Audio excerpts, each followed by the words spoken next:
And I think that the one piece of advice that I found the most useful is one of the best things you can spend money on when you've got an excess of economic security is to pay people to do the things that you don't want to do, so you can spend time doing the things that you do want to do. And especially, as I get older, I become very aware that I've got more money and less time.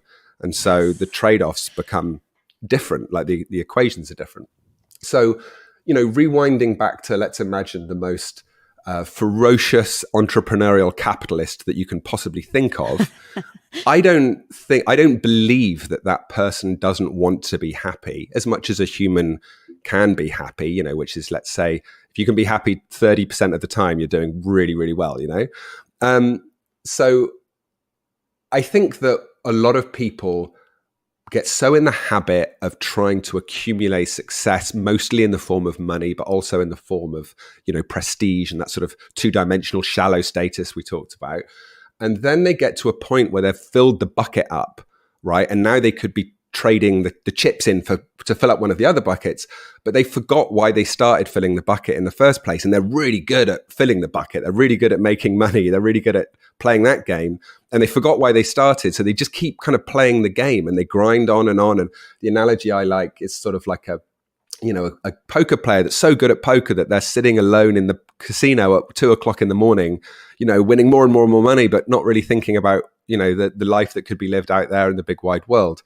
So rather than thinking of it in terms of like, I'm giving something up and exchanging it for something else, I like to think of like, filling your buckets in terms of your status, your quality of your relationships, your health, and then your economic security too.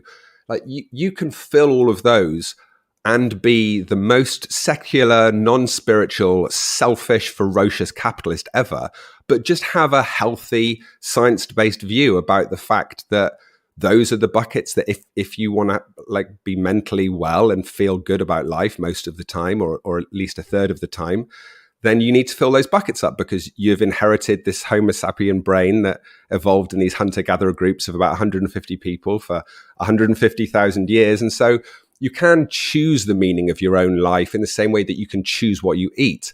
But you have inherited this brain which will fundamentally do well if you give it a certain diet and won't if you give it, cheesecake all the time, right? Does that analogy kind of, I'm doing some philosophical backflips there, but does that make sense? It does.